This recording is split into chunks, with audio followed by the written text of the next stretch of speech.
ستا له تلونه پس ګلابې داسې یم ستا له تلونه پس ګلابې داسې یم هره ورځ له ځان سره په جنګ یمه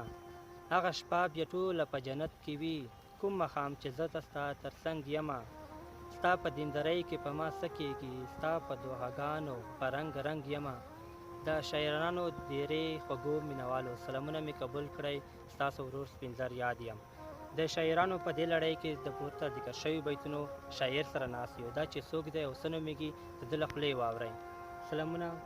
رنګ صاحب قربان شم یاد صاحب په دې هیله چې تاسو به هم راته روغ جوړ وئ صحت کلي به مو پر تن وي داس چې موږ خو سره اشنا یو خو مګر د لیدونکو لپاره ځان ور معرفي کړم رنګ حیدرخیل یم دا چې شاعر هم نه یم خو مقصد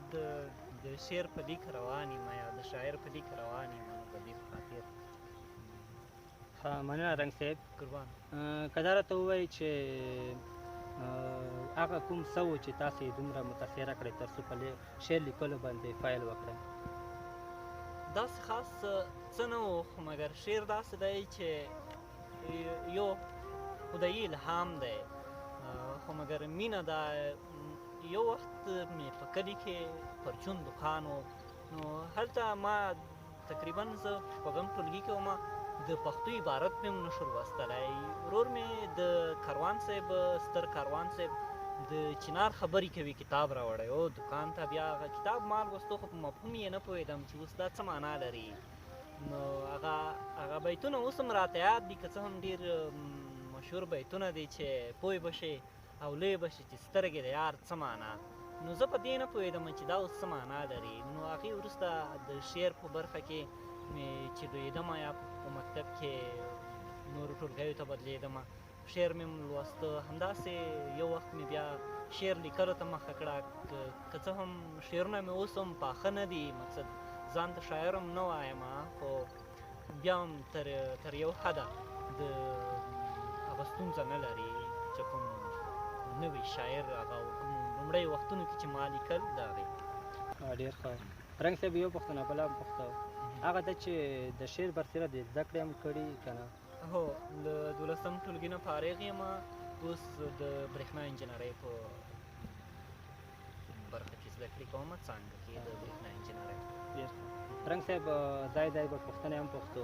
او لیدونکي به هم په تمه وي چې ستا د خولې غزل واوري که کوم شعر یا غزل لرې نو مهرباني دلته یو غزل و چې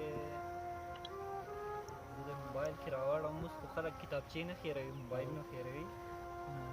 د دې په خاطر غزل دلته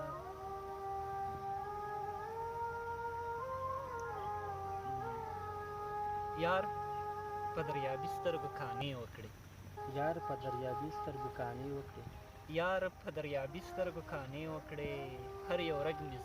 ځان ته خولې وکړې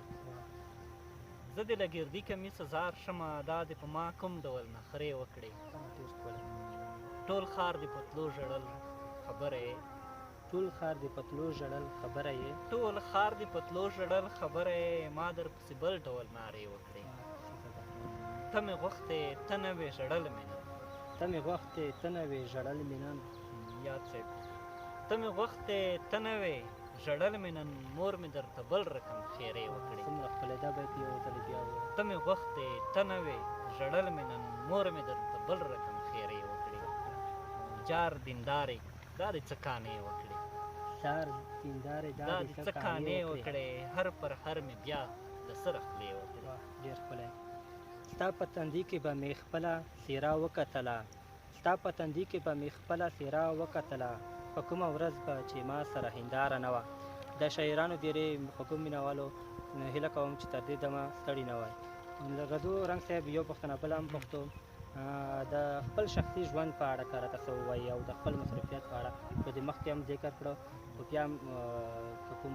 سالم مصروفیت د دې دندې سره کوم بل څه مصروفیت هم لري که هغه دنده به یوازې او بل د شخصي ژوند په اړه که راته څه ووایي واده دې کړی که یا واده مې کړی دی تقریبا څو ورځې به کېږي میاشت به کېږي پوره واده مې کړی دی د دې سره پوهنتون هم وایم د مازدیګر لخوا بیا تمرین کوم او د کور کارونه هم دي نور داسې خاص مصروفیت نه لرم خو درسونه بیخي زیات وي د دې په خاطر لږ سړی مصروفه وي. ښه ډېر ښه رنګ صاحب. ښه رنګ صاحب په وروستیو کې درڅخه یو بل غزل هم واورو. قربان غزل به ووایم.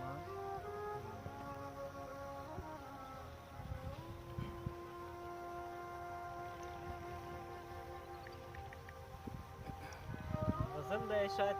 تاسې ډېر اورېدلی هم وي یا ډېرو اورېدونکو اورېدلی وي. ظالمې خلک نه ګرځوي ګل په سپاره کې. ظالمې خلک نه ګرځوي ګل په سپاره کې. ظالمې خلک نه ګرځوي ګل په سپاره کې د سترګو انځورونه او غزل په سپاره کې. ستا نښې به مې هم ستا په شان پاک ځای کې ساتلې. ستا نښې به مې هم ستا په شان پاک ځای کې ساتلې. ډېری په کتابونو کې او بل په سپاره کې. موږ دواړه ګنهګارو د جومات وخت دې یادېږي دیندارې چې خطونه به مو وړل په سپاره کې. ته هم له شوخو شوخه وې زه هم له شوخو شوخ وم. ته هم له شوخه شوخه وې او زه هم له شوخه شوخ وم. په نوک به مو ګران ټکي ورانول په سپاره کې. له ما به سبق پاتې او بس ته به مې کتلې ویښتان دې چې په مخ رازنګول په سپاره کې. ملا به ورته ټوله ورځ په بې باندې کړه تېره. ملا به ورته ټوله ورځ په بې باندې کړه تېره. ملا به ورته ټوله ورځ په بې باندې کړه تېره خو رنګ به د نوم تورې یادول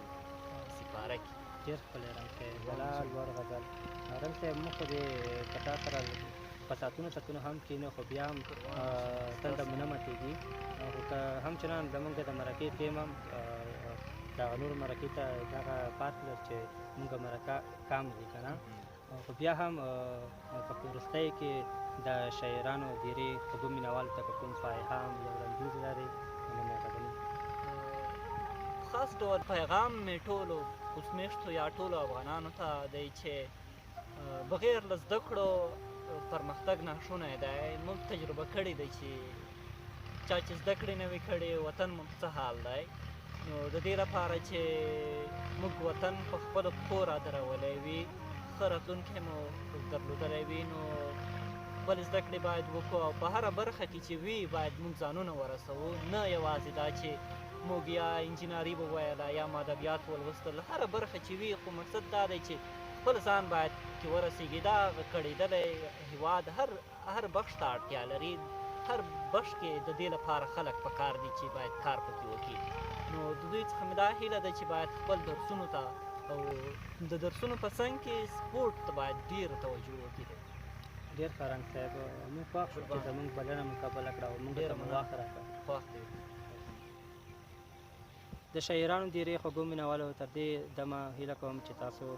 ستړي شوي نه یاست او زموږ پیج در سره لایک او شیر کړئ او کولی شئ یوټیوب ته هم راشئ.